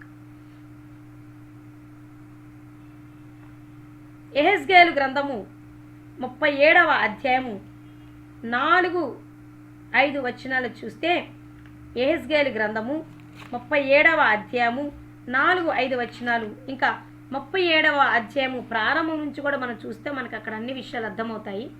అయితే ఇక్కడ 4-5 వచనాలు మాత్రం మనం చూద్దాం. అందుకైన ప్రవచనం ఎత్తి ఎండిపోయిన ఎముకలతో ఇట్లను, ఎండిపోయిన ఎముకలారా యెహోవా మాట ఆలకించుడి. ఈ ఎముకలకు ప్రభువైన యెహోవా సెలవిచ్చినదేమనగా మీరు బ్రతుకున్నట్లు నేను మీలోకి జీవాత్మను రప్పించుచున్నాను అని అనగా, చివరగా ఇదే అధ్యాయములో మనం చూద్దాము 9వ వచనం. ప్రభువగు యెహోవా సెలవిచ్చినదేమనగా, జీవాత్మ నలుదిక్కుల నుండి వచ్చి హతులైన వీరు బ్రతుకున్నట్లు వారి మీద ఊపిరి విడువమనగానే ఆయన నాకు ఆజ్ఞాపించినట్లు నేను ప్రవచింపగా జీవాత్మ వారిలోనికి వచ్చెను. వారు సజీవులై లేచి లెక్కింప శక్యము కాని మహాసైన్యమై నిలిచెను అని రాయబడింది. ఇక్కడ ఈరోజు ఈ వాక్య భాగాన్ని గూర్చి దేవుడు మనతో మాట్లాడుతున్నటువంటి ఆత్మీయ అర్థం ఏమిటో తెలుసా? నీ పట్ల దేవుని చిత్తం ఏమిటో తెలుసా? నీ ద్వారా ఒక గొప్ప సైన్యాన్ని దేవుడు సిద్ధపరచాలని ఆశపడుతున్నాడు. ఒక సైన్యానికి నిన్ను నాయకత్వం వహించేటువంటి స్థితిలో నిన్ను ఉంచాలనుకుంటున్నాడు. అది ఏ సైన్యం? క్రీస్తు సైన్యం, యేసు సైన్యం, పరలోక సైన్యం. హల్లెలూయా. ఎండిపోయిన బ్రతుకులను, మోడుబారిన జీవితాలను దేవుడు నీ ద్వారా చిగురింపచేసి వారిని ఒక గొప్ప సైన్యంలాగా మార్చాలన్నది దేవుని యొక్క ఉద్దేశం. బలహీనులను బలపరిచి వారిని బలాఢ్యులుగా తయారు చేయాలన్నది నీ పట్ల దేవుని యొక్క చిత్తం. నీవు అనేకులను బలాఢ్యులుగా తయారు చేయాలి. నీవు అనేకులను చిగురింప చేయాలి. నీవు అనేకులను దేవుని యొక్క శిష్యుడిగా మార్చాలి. నీవు ఒక మహాసైన్యముగా మార్చబడాలి. నీవు ఒక మహాసైన్యాన్ని సిద్ధపరచాలి ఈ లోకంలో. నా ప్రియమైన దేవుని బిడ్డలారా, అదే దేవుడు నీ పట్ల తలుస్తున్నటువంటి ఉద్దేశం. దేవుడు నిన్ను నాయకుడిలాగా సిద్ధపరచాలని ఆశపడుతున్నాడు. దేవుని యొక్క సంకల్పము అనేక మందికి నువ్వు నాయకత్వం వహించేటువంటి లీడర్గా ఉండాలనేది దేవుని యొక్క ఉద్దేశం. ఈ రోజున స్పష్టంగా దేవుడు మాట్లాడుతున్న మాట కీర్తనలు 68:11 వచనాన్ని చదువుకుందాం. కీర్తనల గ్రంథము 68వ అధ్యాయము 11వ వచనంలో ఈ విధంగా రాయబడినది. ప్రభువు సెలవిచ్చుచున్నాడు, దానిని ప్రకటించు స్త్రీలు గొప్ప సైన్యముగా ఉన్నారు. హల్లెలూయా. గొప్ప సైన్యముగా ఉన్నారు. స్త్రీలారా, ఈ మాటలు వింటున్న స్త్రీలారా, మీరు బలహీనులు కాదు. మీ ద్వారా ఒక మహా సైన్యాన్ని దేవుడు సిద్ధపరచబోతున్నారు. మీ ఒక్కరి ద్వారా మీ కుటుంబంలో ఒక సైన్యాన్ని దేవుడు సిద్ధపరచబోతున్నారు. మీ ఒక్కరి ద్వారా అనేక మంది శిష్యులుగా, అంటే అనేక మంది క్రీస్తు సైనికులుగా, క్రీస్తు సైన్యముగా దేవుడు మీ ద్వారా సిద్ధపరచబోతున్నారు. మీరు అడుగుపెట్టిన చోటల్లా ఒక సైన్యాన్ని దేవుడు లేపబోతున్నాడు. ఒక సైన్యాన్ని దేవుడు సిద్ధపరచబోతున్నాడు. సువార్తను ప్రకటించుచున్న స్త్రీలారా, సువార్తను ప్రకటించుచున్న స్త్రీలారా, మీరు గొప్ప మహా సైన్యముగా తయారవబోతున్నారు. మీ ద్వారా దేవుడు గొప్ప సైన్యాన్ని సిద్ధపరచబోతూ ఉన్నారు. అనేకులను మీరు శిష్యులుగా తయారు చేయబోతున్నారు. అదే దేవుడు మీ పట్ల తలంచిన ఉద్దేశం, దేవునికి సంకల్పం మీ పట్ల. ఆ రోజున యెహెజ్కేలు ప్రవక్తతో దేవుడు అన్నాడు, నువ్వు ప్రవచించు, నేను చెప్పినట్లుగా మాట్లాడు. ఎక్కడెక్కడ ఎండిపోయి తునాతునకలైపోయినటువంటి ఎముకలతో నువ్వు మాట్లాడు, అవన్నీ కూడా మహాసైన్యంగా నేను చేస్తానని అన్నాడు. యెహెజ్కేలుతో దేవుడు చెప్పిన ఒకే ఒక చిన్న మాట ఏమి తెలుసా? నువ్వు నోటితో పలికయ్యా, నేను చెప్పిన దాన్ని ప్రకటించు, ఎండిపోయిన ఎక్కడెక్కడున్నా సరే అవన్నీ సమకూర్చబడి సైన్యంగా చేసేది నేను అని అన్నాడు. ఈ రోజున నీ నోట దేవుడు మాటలు ఉంచి ఉన్నారు. సువార్తను ప్రకటిస్తున్న స్త్రీలారా, భయపడవద్దు. మీరు ధైర్యంగా దేవుని సువార్తను దేవుడు ప్రకటించమన్న చోట ధైర్యంగా ప్రకటించండి. మీరు ప్రకటించుచున్న ప్రతి చోట దేవుడు ఎండిపోయిన బ్రతుకులను, మోడుబారిన జీవితాలను చిగురింప చేయబోతున్నాడు. అలా అనేక మంది ఒక మహాసైన్యంగా దేవుడు సిద్ధపరచబోతున్నారు. ఎక్కడెక్కడ రాలిపోయినటువంటి బ్రతుకులు ఉన్నాయో, ఎక్కడెక్కడ చితికిపోయినటువంటి జీవితాలు ఉన్నాయో, అక్కడక్కడికి దేవుడు మిమ్మల్ని పంపించబోతున్నాడు. అక్కడెక్కడికి దేవుడు మిమ్మల్ని చేర్చబోతున్నారు. అక్కడికి వెళ్ళి మీరు సువార్తను ప్రకటిస్తుంటే, దేవుడు మిమ్మల్ని ప్రవచించమన్నవి, దేవుడు మీతో మాట్లాడమన్నవి మాట్లాడుతూ ఉండగా ఆ ఎండిపోయిన జీవితాలు, మోడుబారిన జీవితాలు, పగిలిపోయిన బ్రతుకులు, నలిగిపోయిన జీవితాలు, బంధించబడినటువంటి స్థితి కలిగిన వ్యక్తులు దేవుడు మీ ద్వారా ప్రకటిస్తున్నటువంటి సువార్త ద్వారా పట్టుకోబోతున్నారు. ఆ చితికిపోయిన వాళ్ళు, ఆ ఎండిపోయినటువంటి వాళ్ళు ఒక మహా సైన్యముగా సిద్ధపరచబడబోతున్నారు. హల్లెలూయా, హల్లెలూయా. అనేక మంది బలహీనలు మీరు బలాఢ్యులుగా, బలమైన సైన్యంగా మీరు తయారు చేయబోతున్నారు. ఆరది అర్ధరాత్రి 12 గంటలకు బయట తిరిగితే స్వతంత్రం వచ్చినట్లు అని ఆ రోజున పెద్దలు అన్నారేమో, కానీ ఈ రోజున ఓ స్త్రీ, ఓ తల్లి, స్వార్థ ప్రకటించుచున్నదానా, బలముగా ప్రకటించుము, భయపడక ప్రకటించుము, ఉన్నత స్థలమునకెక్కి ప్రకటించుము. ఇదిగో నా దేవుడు అని, శక్తి సంపన్నుడు అని, ఆయన ప్రేమను గురించి ప్రకటించు, ఆయన త్యాగము గురించి ప్రకటించు, యేసుక్రీస్తు రెండవ రాకడను గురించి ప్రకటించు. నువ్వు ప్రకటించుచుండగా కఠిన హృదయాలు, మెత్తని మాంసపు గుండెను దేవుడు పొదిగించబోతున్నాడు. హల్లెలూయా, హల్లెలూయా, హల్లెలూయా. బండబారిన రాతి హృదయాలను దేవుడు తొలగించి మెత్తని మాంసపు గుండెలుగా దేవుడు మార్చబోతున్నాడు. హల్లెలూయా. వాళ్ళనే దేవుడు గొప్ప సైన్యంగా సిద్ధపరిచి దేవుని రాకడను ప్రకటించేటువంటి యోధులుగా సిద్ధపరచబోతున్నారు. అంచె దినాలలో బలహీనుల ద్వారానే అపోస్తుల సేవ దేవుడు చేయించబోతున్నాడు. ఈ అంచె దినాల్లో మరలా అపోస్తులు చేసిన సేవను దేవుడు ప్రారంభించబోతూ ఉన్నాడు. అపోస్తుల సేవను దేవుడు నీ ద్వారా ప్రారంభించబోతున్నాడు. పౌలు చేసిన సేవ నీ ద్వారా దేవుడు జరిగించబోతున్నాడు. పౌలు లాగా దేవుడు అనేక చోట్ల సంఘాలు నీ ద్వారా కట్టబోతున్నాడు. ఆ సంఘాలలో మహాసైన్యంగా దేవుడు వాళ్ళని తయారు చేయబోతున్నాడు. నీ ద్వారా గొప్ప సైన్యాన్ని దేవుడు సిద్ధపరచాలనుకుంటున్నాడు. నా ప్రియ సహోదరి, సహోదరుడా, దెబోరా బారాకు అనేటువంటి వ్యక్తిని సిద్ధపరిచి, ఇజ్రాయెల్ అనేటువంటి సైన్యాన్ని సిద్ధపరిచి సిసెరా అనబడేటువంటి శత్రువు మీదకి పంపించింది. ఆ దెబోరావి కావాలి అని దేవుడు నిన్ను ఆశపడుతున్నాడు.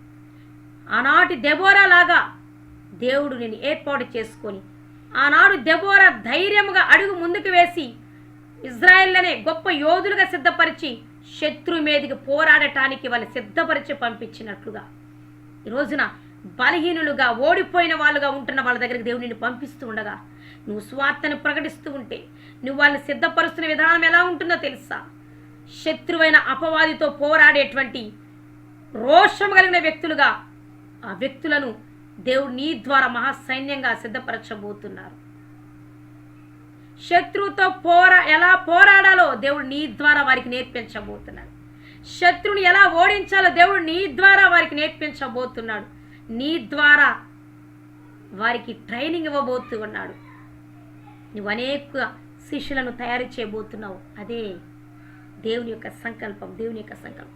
సమరయ స్త్రీని దేవుడు మార్చుకున్నాక సమరయ ప్రాంతానికి మొట్టమొదటి స్వార్థను ప్రకటించింది సమరయ స్త్రీ. ఈ సమరయ ప్రాంతాన్ని మార్చివేసినట్లుగా ఓ స్త్రీ దేవుని యొక్క చిత్తం నీ పట్ల ఏమిటో తెలుసా? ఓ సహోదరి నీ పట్ల దేవుని చిత్తం ఏంటో తెలుసా? నీవు ఉంటున్న ప్రాంతం అంతా నీ ద్వారా క్రీస్తుని తెలుసుకోవాలి. నీ ద్వారా క్రీస్తుని తెలుసుకోవాలి. అటువంటి గొప్ప శక్తి కలిగినటువంటి వ్యక్తివి అన్నటువంటి వాస్తవాన్ని గమనించు. నీ కుటుంబంలో నువ్వు బలహీనురాలుగా ఉండొచ్చు. ప్రస్తుతం నిన్ను చూస్తున్న ప్రతి ఒక్కరు నిన్ను బలహీనురాలుగా ఎంచుతున్నారేమో. అనేకుల చేత నువ్వు హింసించబడుతున్న బానిస బ్రతుకుతున్నావు. ఇప్పటి వరకు దేవుడు నీకు నాయకత్వాన్ని అప్పగించబోతున్నాడు. నిన్ను నాయకుడిగా దేవుడు సిద్ధపరచబోతున్నాడు. అనేక మంది శిష్యులను, అనేక మంది మహాసైన్యాన్ని సిద్ధపరిచేటువంటి నాయకత్వ బాధ్యతలు దేవుడు నీకు అప్పగించబోతున్నాడు. అలాగే నెహెమ్యాని జ్ఞాపకం చేసుకుంటే నెహెమ్యా రాజుకు గిన్నె అందించేటువంటి పనివాడుగా ఉంటున్నాడు, చిరు ఉద్యోగి. అయితే దేవుడు నెహెమ్యాని ఒక రోజున ఏం చేశాడు తెలుసా? యెరూషలేములో పడగొట్టబడిన ప్రాకారములు నిర్మించడానికి యూదులందరూ ఒక సైన్యంగా సిద్ధపరచమన్నాడు దేవుడు. నెహెమ్యా మొట్టమొదట రాజు దగ్గర గిన్నెలు అందించే చిరు ఉద్యోగియే. కానీ దేవుని యొక్క సంకల్పం అసలైనది నెహెమ్యా పట్ల ఏమిటో తెలుసా? ఒక రోజున యెరూషలేం ప్రాకారాలను రాజు పడగొడతాడు, నెబుకద్నెజర్ రాజు. తర్వాత పడగొట్టబడిన ప్రాకారాలు రెండవసారి దేవుని మందిరము కట్టబడుటలో నెహెమ్యా నాయకత్వం వహించాలి అని నెహెమ్యా ద్వారా అనేక మంది యూదులు ఇశ్రాయేళ్లను ఒక సైన్యంగా సిద్ధపరిచి వారి ద్వారా నెహెమ్యా నాయకత్వంలో ప్రాకారాలు కట్టబడాలని అధికారవంతమైన స్థితిని నెహెమ్యాకి ఇవ్వాలని దేవుని సంకల్పంలో ఎప్పుడో ఉండబట్టి నెహెమ్యా నాయకత్వం ద్వారా నెహెమ్యాకి అధికారాన్ని ఇచ్చి ఇశ్రాయేలు ద్వారా యూదుల ద్వారా ప్రాకారాలను నెహెమ్యా ద్వారా కట్టించాడు దేవుడు. అలా అనేక మందిని నీ ద్వారా దేవుడు సిద్ధపరిచి వారిని సైన్యంగా సిద్ధపరిచి క్రీస్తు రాకడ కొరకు సిద్ధపరచబోతున్నాడు. అనేక పడిపోయినటువంటి ఆత్మలను తిరిగి లేపబోతున్నాడు నా ప్రియ సహోదరి సహోదరుడా. అలాగే మోషేను కూడా ఇజ్రాయేలుకు నాయకుడిగా అప్పగించాడు. మోషే మొట్టమొదటి గొర్రెలు కాసుకునే దీనుడే. కానీ దేవుని యొక్క సంకల్పం ఇజ్రాయేలుకు నాయకత్వం వహించాలి. ఇజ్రాయేలుకు నాయకుడు, లీడర్. ఆ మోషే ద్వారా దేవుడు యెహోషువ లాంటి యోధుణ్ణి దేవుడు సిద్ధపరిచాడు. దెబోరా ద్వారా బారాకు అనేటువంటి శక్తివంతమైన యోధుడు తయారు కాబడ్డాడు. నీ ద్వారా బారాకు లాంటి వాళ్ళు, యెహోషువ లాంటి వాళ్ళు యోధులను దేవుడు సిద్ధపరచి ఈ లోకములో అనేక ఆత్మలు సంపాదించడానికి దేవుడు నడిపించబోతున్నాడు. రబాషందిరి కదరా. నీ ద్వారా నువ్వు సిద్ధపరుస్తున్న సైన్యంలో యెహోషువలు ఉండబోతున్నారు, బారాకులు ఉండబోతున్నారు, యోధులు లేవబోతున్నారు. ప్రపంచంలో చరిత్రను సృష్టించబోతున్నటువంటి గొప్ప మహాసైన్యంలో యోధులను నీ ద్వారా సిద్ధపరచబోతున్నావు. దేవుని కొరకు త్యాగం చేసేటువంటి యోధులను నువ్వు సిద్ధపరచబోతున్నావు సహోదరి హల్లెలూయా. అయితే ఈ రోజున ఈ సత్యాన్ని, ఈ మాటలను నువ్వు విశ్వసించగలిగినట్లయితే ఈ ప్రాఫెటికల్ మెసేజ్ నీ కొరకే. ఇప్పుడే మొట్టమొదటిసారిగా ఈ వాక్యాన్ని వింటూ ఉండొచ్చు. ఇప్పటివరకు వాక్యాలు విన్నా నీ పట్ల దేవుని చిత్తం మీద సంపూర్ణంగా తెలియబడకపోవచ్చు, లేదా తెలియపరచబడిన కొంతవరకే నీకు తెలుసుకునవచ్చు. ఈ రోజున దేవుని యొక్క ఉద్దేశము, నీ జన్మ రహస్యము, నువ్వు ఏమై ఉన్నావో, భవిష్యత్తు నీ ద్వారా దేవుడు చేయబోతున్న కార్యాలు ఏమిటో ఈ వర్తమానం ద్వారా నువ్వు గనక గ్రహించుకొనగలిగినట్లయితే, ఇవి యెహోవా సెలవిచ్చుచున్న మాటలని నువ్వు గ్రహించగలిగినట్లయితే, ఈ మాటలకు లోబడితే దేవుని యొక్క సంకల్పం నీ ద్వారా సంపూర్తి చేయటానికి నా దేవుడు సిద్ధంగా ఉన్నాడు. నువ్వు ప్రస్తుతం అల్పుడు కావచ్చు, హింసించబడుతున్న స్థితిలో ఉండొచ్చు, బానిస బ్రతుకుతుండొచ్చు, ఒంటరి జీవితం జీవించి ఉండొచ్చు. నాకెందుకు ఇంకా వివాహం జరగలేదు, నాకెందుకు ఇంకా స్వస్థత రాలేదు, నాకెందుకు ఈ అవమానాలు అని అనుకుంటూ ఉండొచ్చు. కానీ నీకు వస్తున్న అవమానాలు, నీవు కలిగి ఉన్న నీ దీనస్థితి, ఇంకా నీ జీవితంలో జరగలేదని నువ్వు కృంగిపోతున్న నీ స్థితి దేవుని మహిమాత్రమే సుమా. దేవుడు నీ ద్వారా నీ కుటుంబాన్ని రక్షణలోకి నడిపించాలని, దేవుడు నీ ద్వారా నీ కుటుంబాన్ని మారు మనసులోకి నడిపించాలని, దేవుడు నీ ద్వారా నీ కుటుంబాన్ని ఒక క్రీస్తు సైన్యంగా మార్చాలని అనుకుంటున్నాడు. అదే ఈ దైవ రహస్యం మర్మము. నా ప్రియమైన దేవుని బిడ్డలారా, ఇంకా రక్షణ లేకుండా పాపిగానే ఉంటే నీవు వస్తే పరిశుద్ధపరిచి పరిశుద్ధంగా మార్చుతానంటున్నాడు. అలాగే నువ్వు ఏకాంతంగా ప్రార్థన చేస్తూ దేవునితో సత్సంబంధాన్ని కలిగి ఉంటే అనేకమైన మర్మాలను నీకు బయలుపరుస్తానంటున్నారు. అలాగే నువ్వు దేవుణ్ణి యందు పరిపూర్ణమైన విశ్వాసాన్ని కనపరిస్తే నీ ద్వారా అసాధ్యాన్ని సాధ్యపరుస్తానంటున్నారు. దేవునికి నువ్వు లోబడితే దేవుడు నిన్నే ఒక మహాసైన్యంగా, పాడైపోయిన చితికిపోయిన బ్రతుకులు నీ ద్వారా బాగు చేసి వారిని గొప్ప సైన్యంగా మార్చి వారిలో నుండి నీ ద్వారా గొప్ప యోధులను దేవుడు సిద్ధపరచాలనుకుంటున్నాడు. అలాగే నీ జీవితాన్ని దేవుని చిత్తానికి సమర్పించుకుంటే దేవుడే తన అధికారాన్ని నీకిచ్చి శత్రు బలమంతటి మీద అనేకుల దేవుని యొద్దకు నడిపించేటువంటి అధికారాన్ని నీకు ఇచ్చి వాడుకోబోతున్నాడు. మరి